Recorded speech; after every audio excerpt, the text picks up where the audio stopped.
差唔多整已經1個月啦。今日又忙碌咗1日啦，終於都有少少成果啦。大家我哋嚟睇下我哋嘅成果係啲乜嘢。IATA 深圳站咧，我哋參加咗啲咩組別咧？至於有黃中黃啦，有大師組啦，有獎金組啦，有專業組啦，有改裝組嘅。至於做咗啲咩效果出嚟咧？嗱，我哋首先講下呢台傳奇 M8嘅，就裝咗必偉藍芯啊。佢得到啲咩成績咧？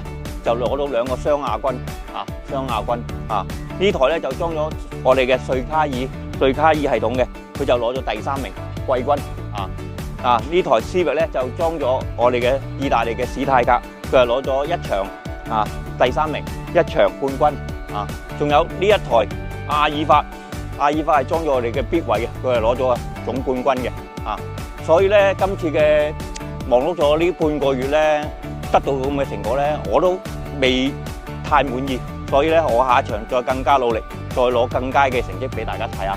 OK。